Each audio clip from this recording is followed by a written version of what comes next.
जय श्री कृष्णा।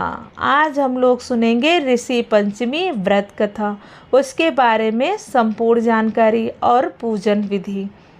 हिंदू धर्म के अंतर्गत ऋषि पंचमी को बहुत ही विशेष महत्व प्राप्त है। प्रत्येक वर्ष भाद्रपद मास के शुक्ल पक्ष की पंचमी को ऋषि पंचमी का व्रत रखने का प्रावधान है। इस व्रत को सुहागिन महिलाएं और लड़कियां रख सकती हैं। ऋषि पंचमी के दिन सप्त ऋषि का पूजन किया जाता है। इस व्रत को करने से महिलाओं की माहवारी के समय अनजाने में हुई धार्मिक गलतियों और उन गलतियों के कारण मिलने वाले दोषों से मुक्ति मिलती है। यदि आप अपने जीवन में सुख शांति समृद्धि पाना चाहते हैं तो आपको यह व्रत अवश्य रखना चाहिए।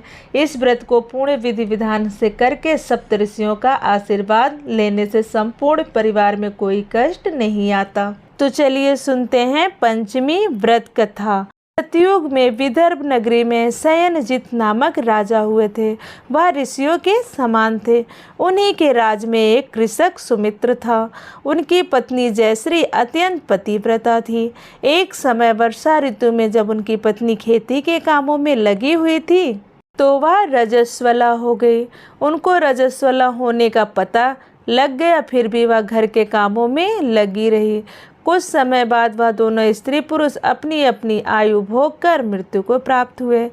जयश्री तो कुतिया बनी और सुमित्र को रजस्वला स्त्री के संपर्क में आने के कारण बैल की योनि मिली।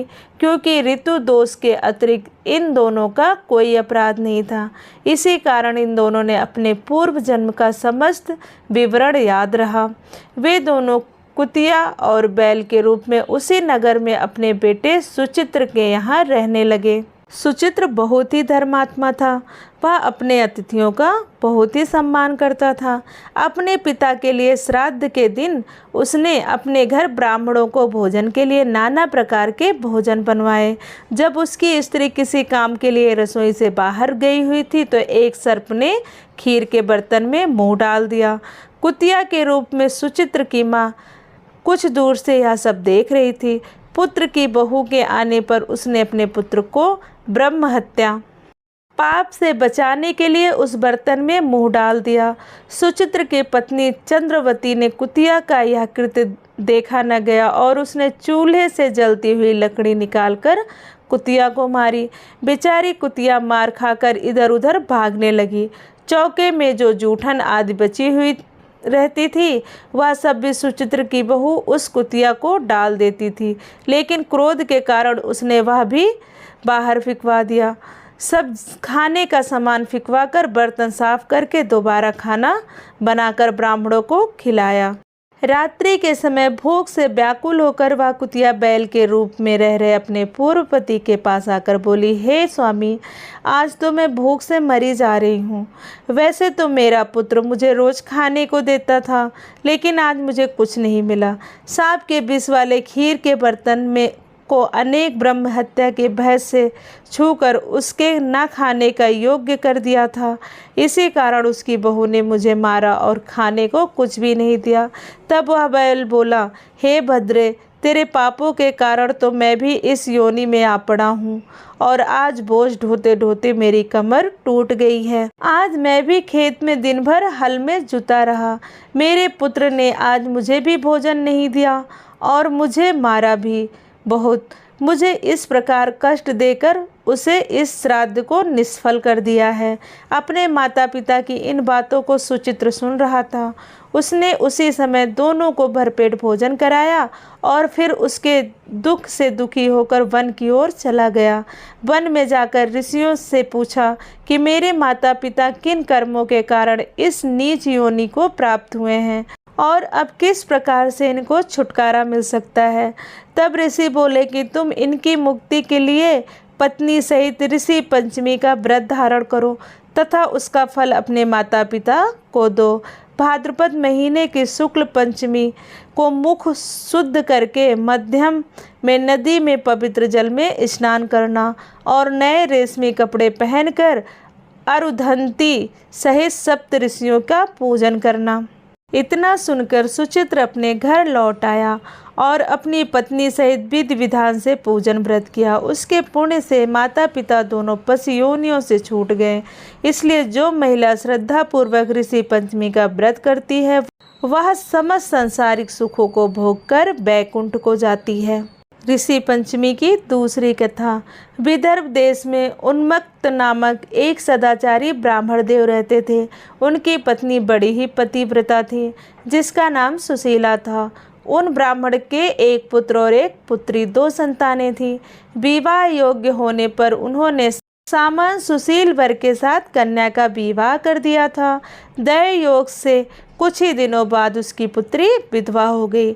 दुखी ब्राह्मण दंपति कन्या सहित गंगा तट पर कुटिया बनाकर रहने लगे। एक दिन ब्राह्मण कन्या सो रही थी कि उसका शरीर कीड़ों से भर गया।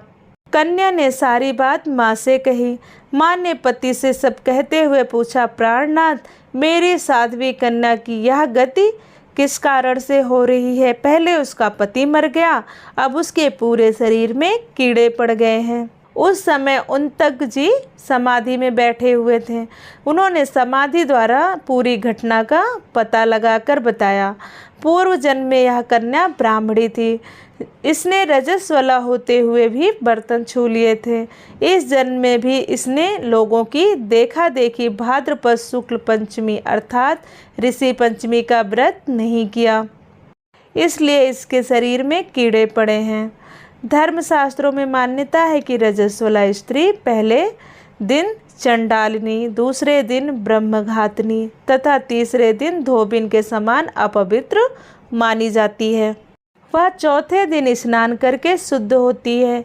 यदि यह शुद्ध मन से ऋषि पंचमी का व्रत करे तो इसके सारे दुख दूर हो जाएंगे और अगले जन्म में यह अटल सौभाग्य को प्राप्त करेगी। पिता की आज्ञा से पुत्री ने विधि पूर्वक ऋषि पंचमी का व्रत एवं पूजन किया।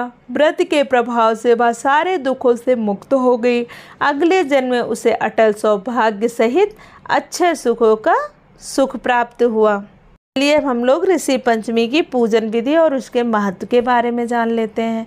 महिलाओं के लिए यह व्रत काफ़ी महत्वपूर्ण माना जाता है। ऐसा माना जाता है कि मासिक धर्म के दौरान रसोई या खाना बनाने का काम करने से रजस्वला दोष लग सकता है। ऐसे में ऋषि पंचमी के व्रत द्वारा इस दोष से मुक्ति पाई जाती है। ऐसी मान्यता है कि इस दिन गंगा स्नान करने से सभी पापों से मुक्ति मिलती है और सप्त ऋषियों का आशीर्वाद प्राप्त होता है। साथ ही यह भी मान्यता है कि इस दिन गंगा स्नान करने से व्यक्ति को सभी प्रकार के सुखों की प्राप्ति होती है। यदि गंगा स्नान करना संभव नहीं हो तो आप घर के पानी में गंगा जल डालकर स्नान जरूर करें।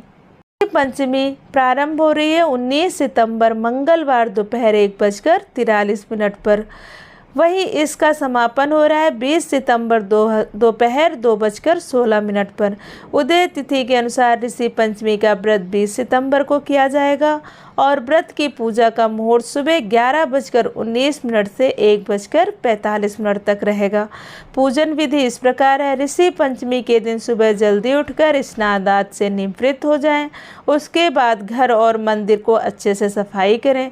इसके बाद पूजन सामग्री जैसे धूप, दीप, फल, घी, पंचामृत आदि एकत्रित करके एक चौकी पर लाल या पीला वस्त्र बिछाएं। चौकी पर सप्त ऋषि की तस्वीर रखें। अगर तस्वीर नहीं है तो आप मन में ही सप्तऋषि का स्मरण करके व्रत को शुरू करें। अब उन्हें फल फूल और नैवेद्य आदि अर्पित करते हुए अपनी गलतियों के लिए क्षमा याचना करें। इसके बाद आरती करें और प्रसाद सभी में वितरित करें। इस दिन बड़े बुजुर्गों का आशीर्वाद भी जरूर लेना चाहिए। दोस्तों, ऐसे ही धार्मिक कहानियाँ सुनने के लिए आप हमसे अवश्य जुड़े और सभी व्रतों के बारे में संपूर्ण जानकारी भी प्राप्त करें। अगर आपको हमारी वीडियो थोड़ी सी भी अच्छी लगती हो तो प्लीज़ हमारे वीडियो को लाइक, शेयर और चैनल को सब्सक्राइब करना ना भूलें। धन्यवाद। राधे राधे।